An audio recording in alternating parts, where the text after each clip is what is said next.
fez e é palestrante também.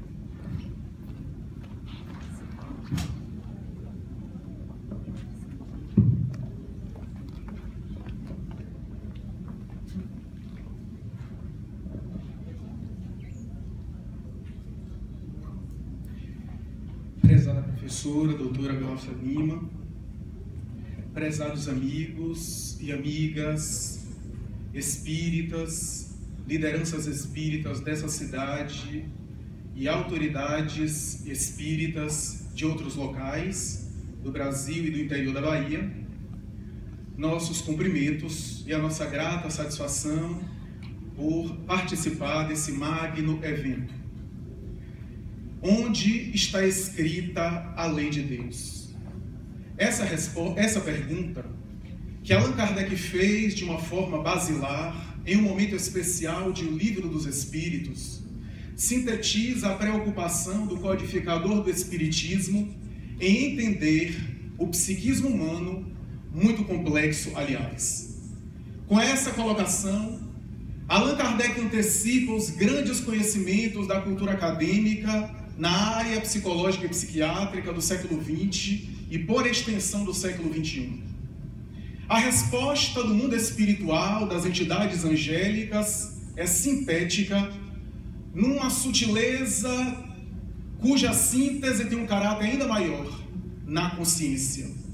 Com essa resposta, os espíritos antecipam uma série de elementos que seriam mais tarde colocados na ciência acadêmica, particularmente na segunda metade do século XX, quando a psiquiatria, a psicologia e as ciências psi, de maneira geral, começam a se interessar pela consciência humana, que na época era quase que um objeto de estudo ignorado pelas academias.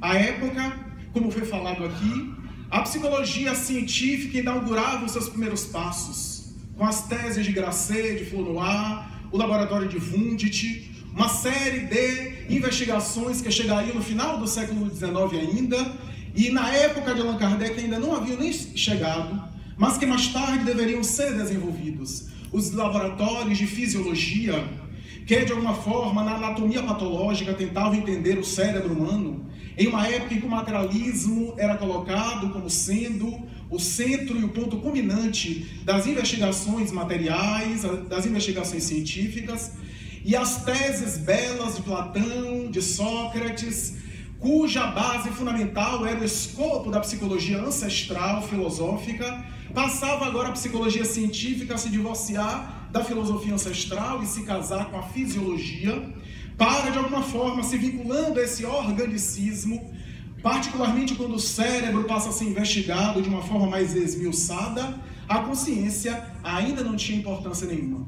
Passa a ser investigada como sendo um processo psicológico básico dos laboratórios, a semelhança da memória, da atenção, da percepção, da sensação, em que a consciência nada mais era do que a capacidade do indivíduo perceber estímulos ambientais, de ele sentir injúria biológica ou prazer físico, dor ou sensações satisfatórias no corpo. O indivíduo tinha naturalmente medida a sua consciência dos elementos que circundavam a sua experiência material. Mas foi mais tarde, quando o behaviorismo, também aqui citado, desde o Watson para mais tarde Skinner com o behaviorismo radical, estabeleceu suas teses muito belas do condicionamento operante, do reforço e assim por diante, estabelecer também que a consciência era sinônimo de conhecimento da realidade que cerca o indivíduo. Ter consciência, portanto, é ter conhecimento dos elementos e estímulos ambientais.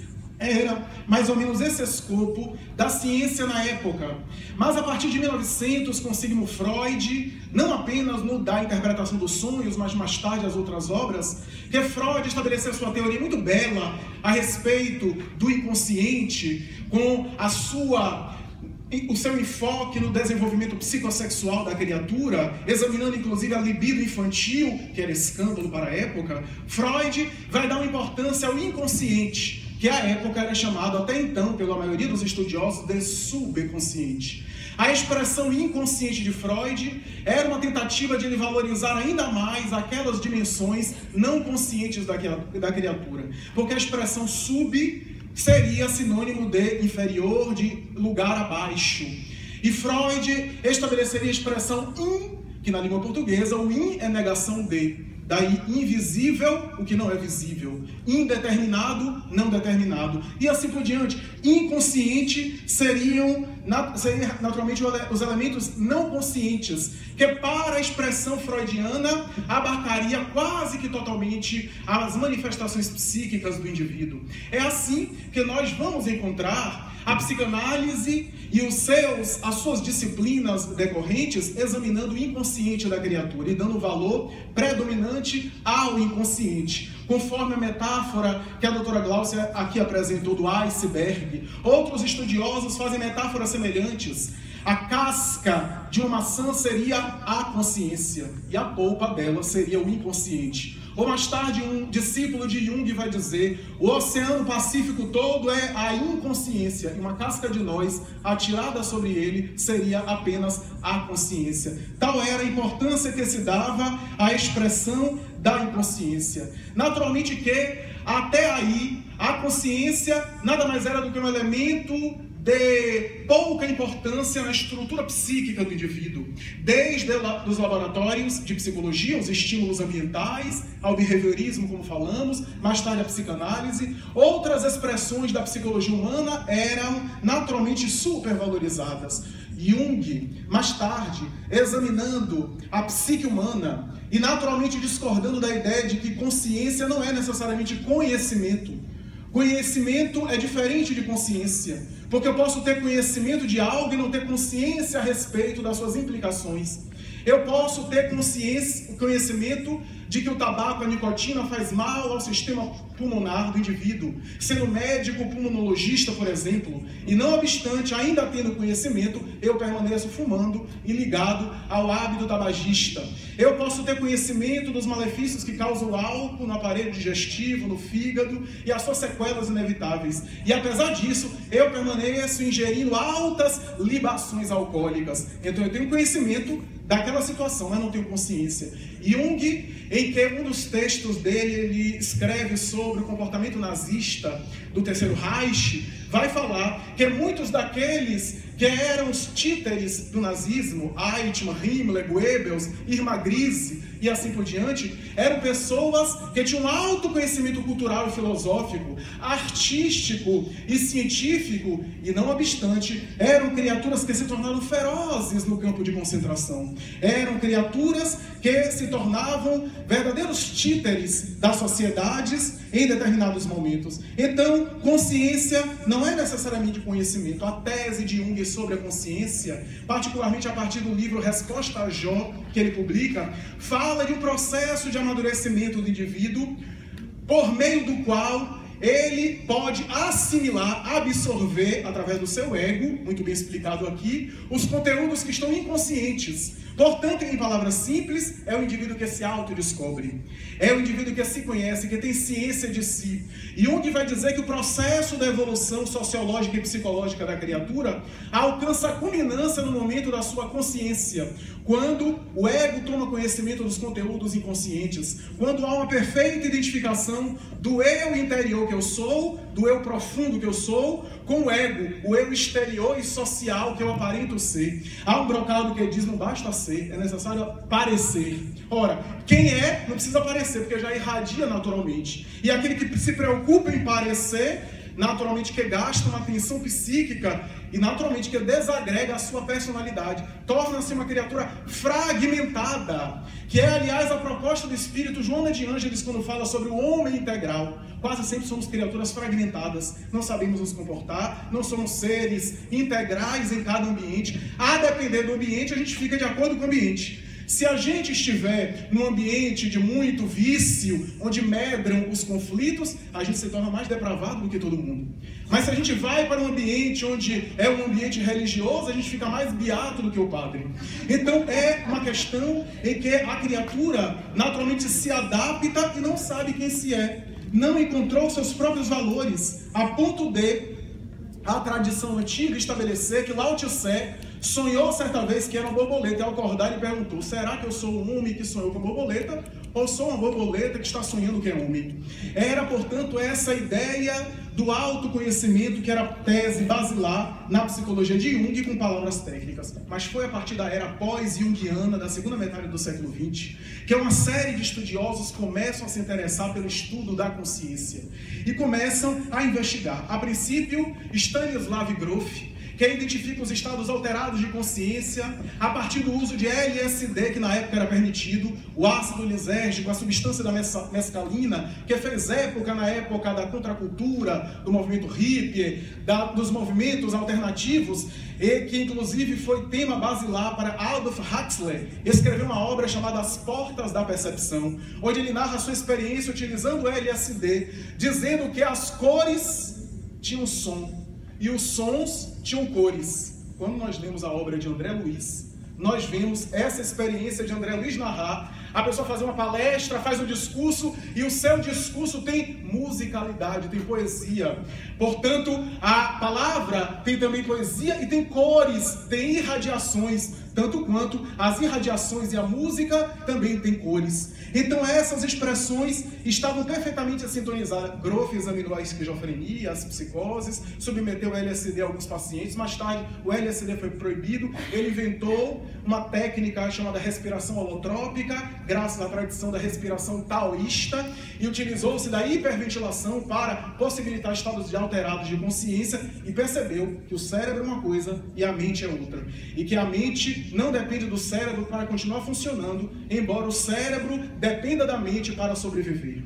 E na sua obra, Além do Cérebro, ele naturalmente quer contribuir com esse movimento transpessoal citado aqui, esse movimento da psicologia transpessoal, através dos estados alterados de consciência. Ele vai dizer que há os estados alterados de consciência e há os estados de consciência alterada. Os estados de consciência alterada são os patológicos da esquizofrenia, da alucinação, dos delírios, e os estados alterados de consciência são estados que não são da normalidade da consciência, mas não são também patológicos, são da paranormalidade humana. Regressões, clarividência, intuição, visão psíquica e também transes espirituais. Essas foi uma grande colaboração das ciências transpessoais. Mais tarde, nós temos uma série de pensadores que tentaram investigar níveis de consciência, porque a consciência continuava sendo um objeto de estudo dos mais fascinantes, considerado um dos mais intrigantes objetos de estudo até hoje das ciências do comportamento.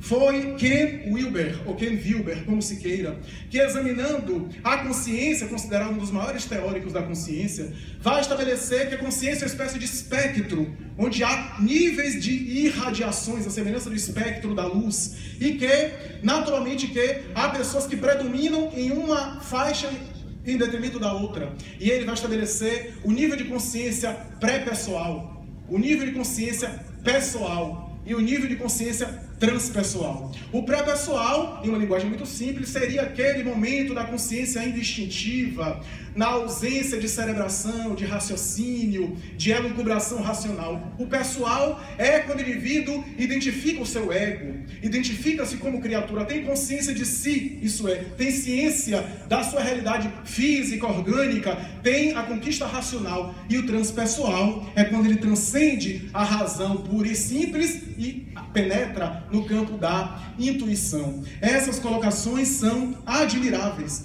porque em quase a mesma época, um pouco antes, o discípulo de Gurdjieff, o psicólogo soviético, o grande inglês Pedro Auspensky, que foi discípulo dele e que foi aquele que melhor compreendeu a sua teoria, vai dizer que há dois tipos psicológicos de consciência, os tipos que ele chamou de fisiológico e os tipos psicológicos. Os fisiológicos seriam aqueles que estariam vinculados a sensações imediatas e cuja vida está limitada a isso.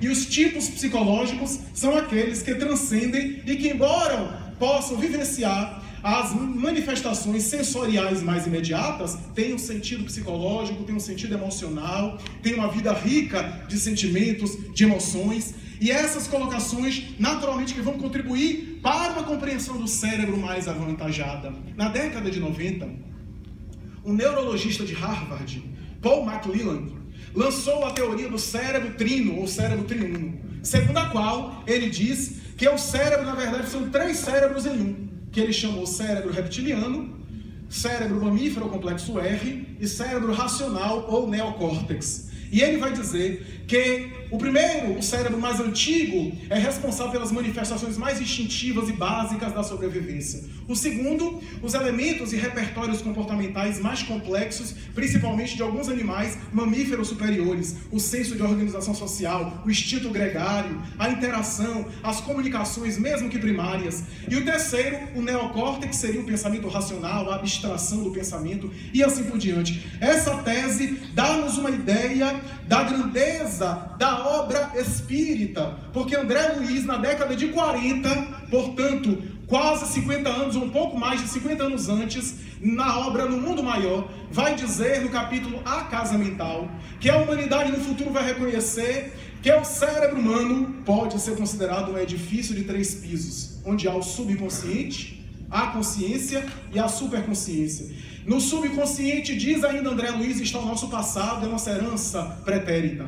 No consciente estão as manifestações e possibilidades do presente. E a superconsciência está o Deus divino que dorme dentro de nós, o Cristo interno, as potencialidades que jazem latentes em nós. Então tudo isso vem naturalmente confirmar na ciência as teses espíritas. A psicologia transpessoal estabelece que nós estagiamos em vários níveis de consciência. Desde Robert de Ropp e outros vão estabelecer que o primeiro nível de consciência é o de consciência de sono. Aquela consciência instintiva que assemelha-se, metaforicamente, àquele período primário da evolução, onde há mais instinto do que razão. O segundo nível de consciência é o da consciência que é chamada consciência do ego. É o indivíduo que lentamente desperta para a realidade de si mesmo. Mas o universo existe porque ele existe.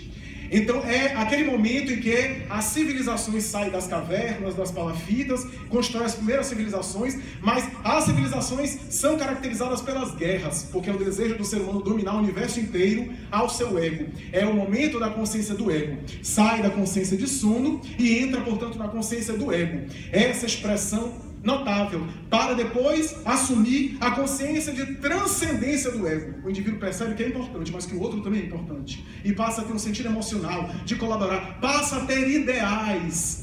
E por fim, o estado último, que é chamado consciência objetiva ou consciência cósmica, quando o indivíduo se entrega ao ideal de servir e naturalmente oferece-se em holocausto para a humanidade. Poucas pessoas em nosso planeta encontram esse momento máximo. Já não sou eu quem vive, exclamou o apóstolo Paulo, é Cristo que vive em mim.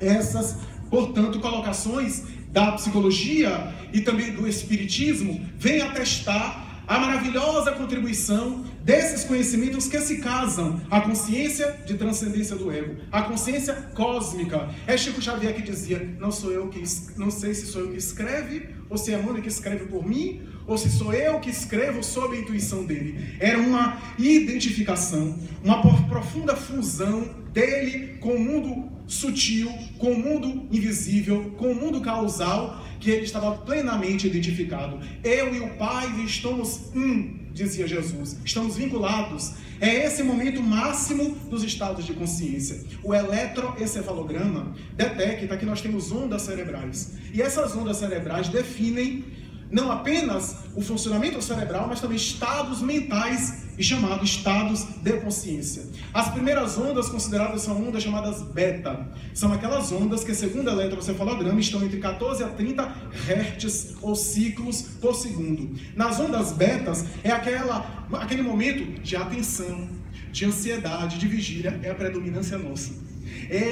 As ondas betas são características das redes sociais. E a gente fica sabendo quem é que curtiu minha foto, quem é que não curtiu, quem é que colocou alguma coisa, quem é que está compartilhando. As ondas beta é esse estado de alerta, onde a gente está sempre para fora, querendo ser conhecido, querendo ser aplaudido, querendo ser identificado, querendo ser ovacionado. É esse estado beta que predomina em nosso comportamento. O segundo estado é o estado alfa. O estado alfa é quando a pessoa ouve uma música, relaxa, entra em estado de relaxamento e que está naturalmente entre 90 a 13 Hz por segundo. Esse relaxamento possibilita a criatividade, a intuição, os insights, né? Que já é raro da maioria de nós.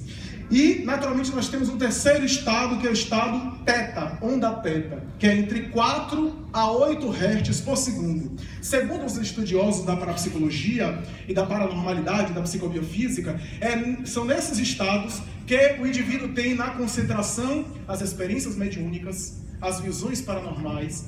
Os momentos de meditação profunda estão naturalmente nesses momentos. E o último estado, chamado estado delta, que é de 1 a 3 Hz por segundo, que acontece nos sonhos, segundo a colocação dos estudiosos, e nos êxtases, nos momentos máximos de catalepsia, de letargia, de êxtase, de profunda visão espiritual, de profunda transcendência, que é raro acontecer. Mas foi o Espiritismo quem estabeleceu, através de Allan Kardec, a ideia de que os estados de consciência são nada mais, nada menos do que níveis de evolução espiritual. Allan Kardec já havia feito uma cartografia de estados e níveis de consciência no item 100 do Livro dos Espíritos em diante, quando ele fala da escala espírita, os diversos níveis de desenvolvimento intelecto-moral dos seres espirituais.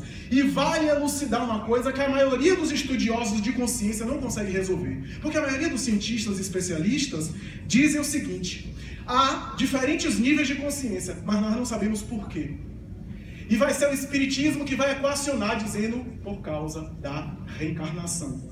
Porque alguém tem um nível de consciência primário como Adolf Hitler, como Mussolini, e outra pessoa tem um nível de consciência cósmica como Gandhi, como a Madre Teresa de Calcutá. Por que essa diferença tão grande? E por que alguns mudam de nível de consciência, de estado de consciência, e outros não?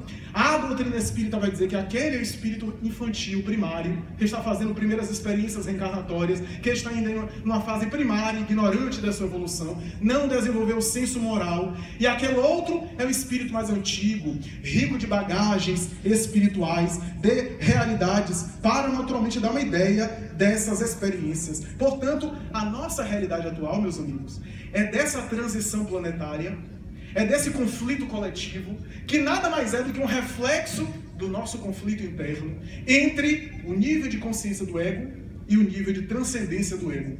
Nós ficamos oscilando e isso se reflete no planeta. Temos o raciocínio, temos o intelecto, temos o conhecimento cultural da ciência, mas nem sempre a moral, a emoção, as expressões éticas acompanham as expressões intelectuais. E nesses conflitos, nessas dúvidas, nós estabelecemos mecanismos de fuga, nós somos oscilantes emocionalmente, né? Como diz um amigo meu, ele costuma dizer: eu vou deixar isso para a próxima encarnação. E ele é espírita, e ele diz: não, para a próxima encarnação. Eu até entendo que a pessoa não tenha pressa para se tornar uma santidade de um momento para o outro, porque a humanidade não dá saltos. Mas teve um dia que ele falou tanta coisa que vai deixar para a próxima encarnação, que eu perguntei: escuta, o que você vai fazer nessa mesmo? Porque às vezes a gente acaba fugindo. Conversando certa vez com o nosso André Luiz Peixinho, ele comentou dizendo que se nós estivéssemos em um outro nível de consciência, o nível de discussão nosso, inclusive social, cultural e até político, seria outro.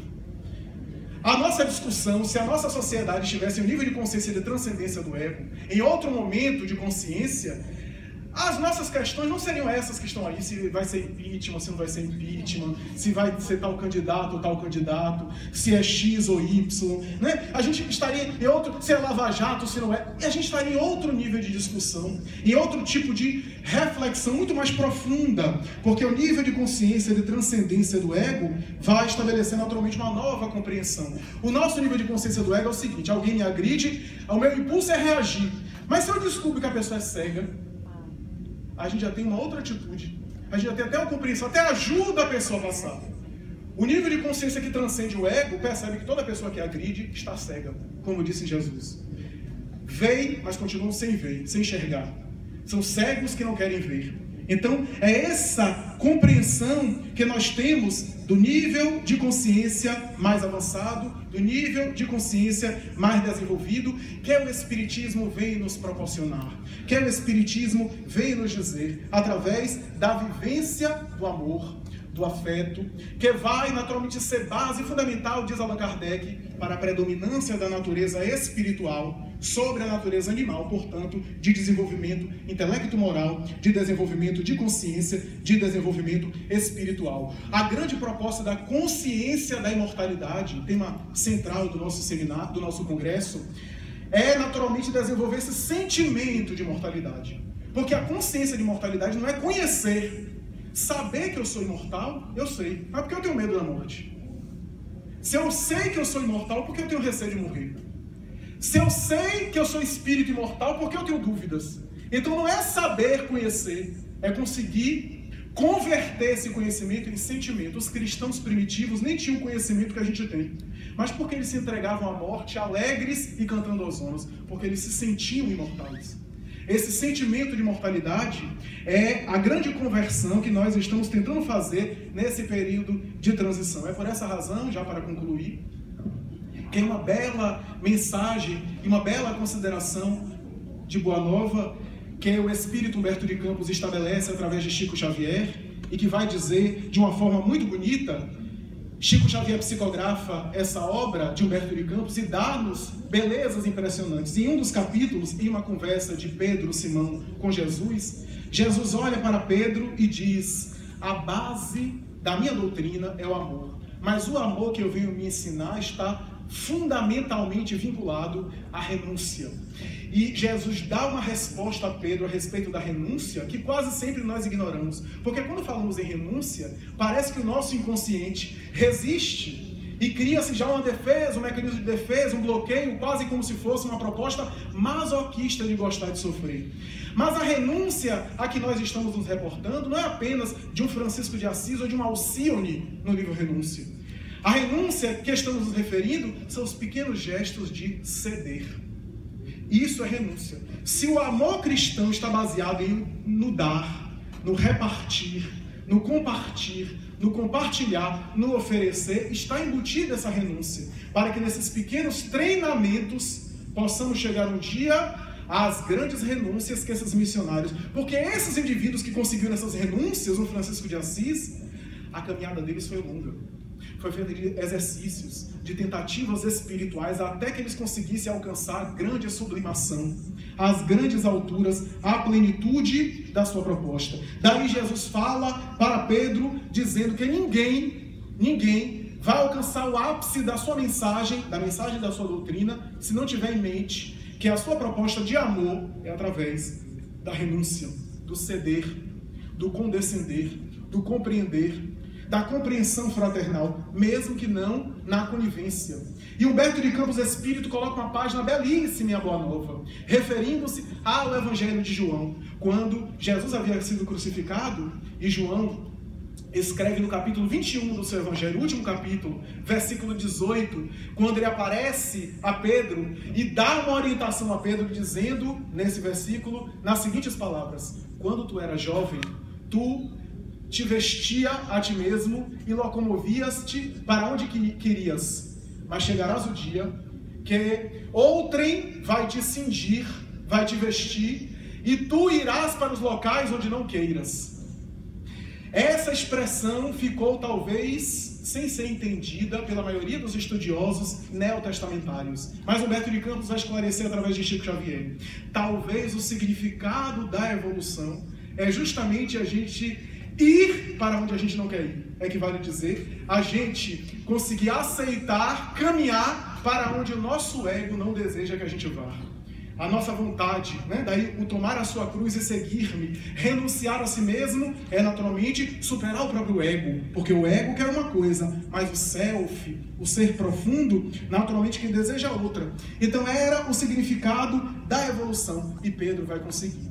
Narra o Espírito Emmanuel na obra Paulo e Estevão, que em determinado momento, um momento culminante na igreja cristã primitiva, quando de um lado nós temos Tiago, filho de Alfeu, portanto vinculado ao fanatismo farisaico, aos judeus. Emmanuel vai dizer que ele tinha a missão embora amasse Jesus, estava profundamente vinculado aos judeus mais fanáticos, e ele tinha a missão de levar Jesus àqueles hebreus, aqueles judeus de Jerusalém, mais aferrados à doutrina de Moisés. E de outro lado, Paulo, o destemido apóstolo de todas as gentes, estabeleceu uma discussão na igreja do caminho, porque os apóstolos discutiam também. E é interessante a gente ver em Paulo e Estevão, Tiago de mal de Paulo, e Paulo não falando com Tiago, dois apóstolos de mal. No final da obra, os dois vão ter uma reconciliação belíssima. Mas ambos não falavam. E em determinado momento estabelece uma discussão, porque Tiago defendia a ideia de que o evangelho deveria ser pregado apenas aos judeus circuncidados. Esse hábito que até hoje existe, da circuncisão do menino. E Paulo achava que o evangelho deveria ser pregado a todas as gentes. Estabeleceu uma discussão, Barnabé entrou e começou a discutir com Paulo, e Paulo então olha para Pedro, que era figura respeitada na igreja, e ninguém questionava, e diz: manifesta-te tu, levanta-te e dá a tua opinião. Pedro ficou pálido, lívido, porque ele sabia que qualquer coisa que ele falasse haveria um rompimento. E Emmanuel coloca uma nota de rodapé dizendo: qualquer atitude dele seria um rompimento, o primeiro rompimento da igreja cristã primitiva. Ele sabia que aquele momento era um momento importante. Ele ficou lívido, pálido, mas por fora aquele semblante sereno, que impressionava. Barnabé interrompe: como é que tu falas assim a nosso Pedro? Tu não tens o direito. E Paulo diz: nós temos o direito de falar a verdade, em homenagem a Jesus, porque acima das amizades humanas está a nossa fidelidade, a nossa consciência. E Pedro então olha, e todos se calam, esperam, e era um momento decisivo. Diz Emmanuel que na sua visão mediúnica, um ser espiritual projeta na sua clarividência o sinal da cruz. E ele entende a mensagem. Era necessário que ele se crucificasse ali naquele momento. Que ele experimentasse o martírio e não fosse compreendido por ninguém. Que ele experimentasse a renúncia. Ele entendeu os diálogos que ele teve com o mestre antes. Então, naquele momento, Barnabé chorando, batendo boca com Paulo, Tiago enfurecido, Pedro se levanta e, num gesto profundo de humildade, diz: todos vocês sabem que eu neguei Jesus na hora principal. Na hora que ele mais precisou de mim, o amigo que eu dizia que daria a vida por ele, abandonou. Ele ficou abandonado por mim. E todos sabem que eu neguei 3 vezes, de maneira covarde. Não desejo negar Jesus de novo. Quem sou eu para opinar, para dar uma opinião? Quem sou eu para dar uma opinião se sou eu quem traiu o mestre no momento que ele mais precisava? A mim me parece que o irmão Paulo tem razão, o evangelho é para todos nós. Mas acima disso, quem sou eu para opinar? E naturalmente que esse gesto, com algumas outras palavras que sensibilizou os dois, Paulo ficou profundamente surpreso com aquela atitude que não imaginava. Tiago também ficou embaraçado, e ambos os discípulos, de um de outro, ficaram também sem saber. E Pedro então, ainda emocionado, disse: irmão Paulo, pegue o texto de Mateus, abra na página X, porque vamos comentar, o senhor comenta hoje. Ele abre, lê, e aquela confusão foi dissipada e os dois se conciliam.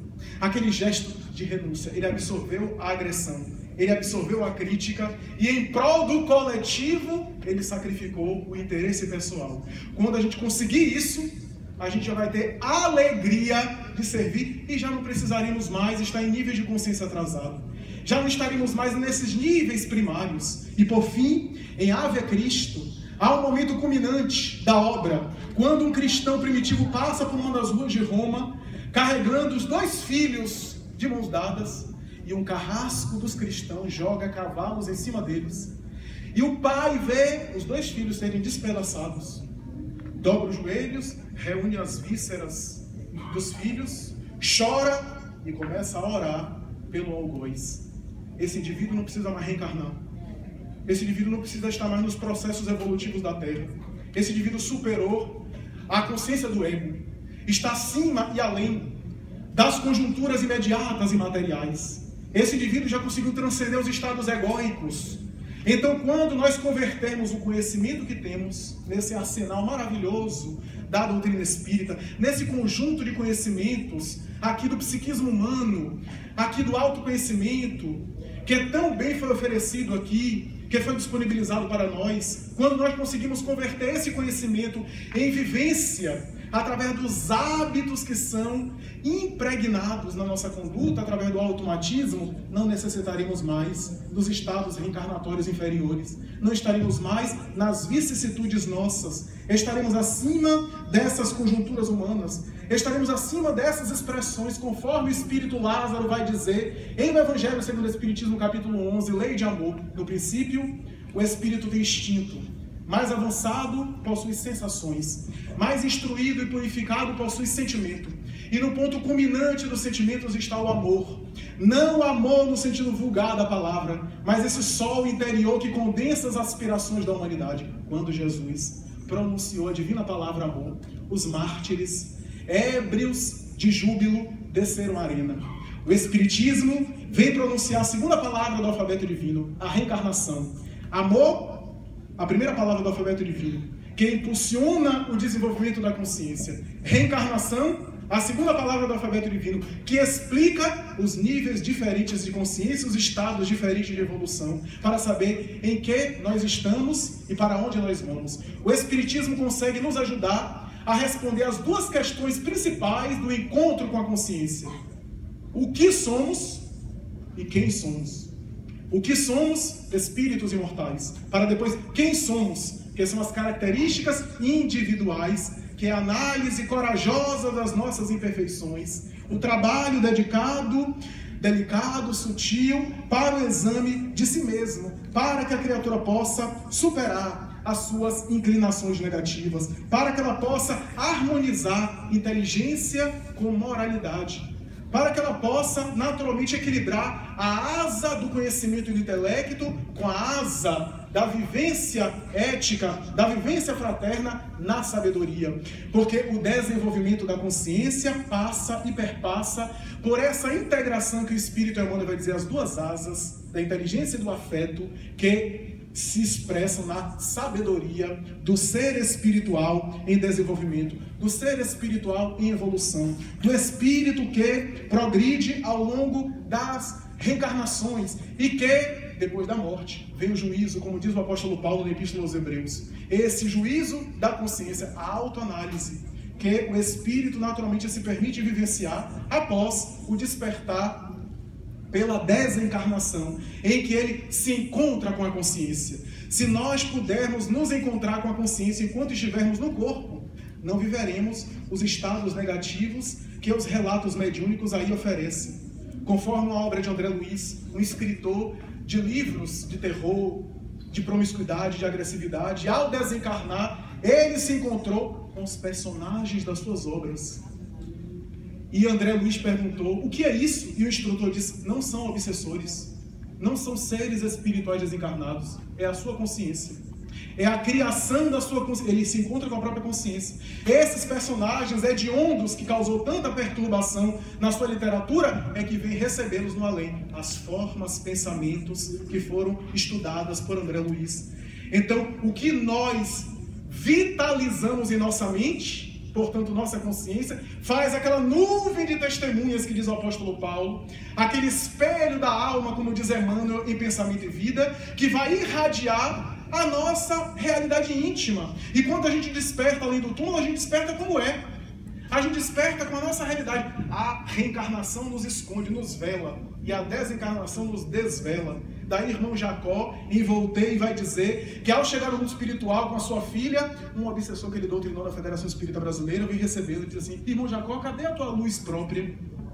E ele ficou envergonhado e ficou, naturalmente, embaraçado com aquela situação, porque não irradiava, porque aí não tem como esconder. Daí a irradiação do nosso psiquismo, dessa atmosfera que a gente causa, tem cor, tem cheiro, como as experiências do LSD, tem expressões. O ódio tem expressões muito particulares, o amor também tem expressões, tem irradiações, tecendo o nosso corpo espiritual. Portanto, as atitudes agressivas irradiam o cheiro e as expressões específicas, que deve cheirar muito ruim. Mas a atitude de amor é melhor do que qualquer perfume sofisticado de qualquer grife, porque irradia aquele exalar, aquele perfume de espiritualidade. Então, é essa consciência que nós irradiamos. É esse estado evolutivo em que nós estamos nessa transição do ego para a transcendência do ego e para um dia alcançarmos esse estado de consciência cósmica, que são níveis ainda mais elevados e mais desenvolvidos da consciência humana. Muito obrigado.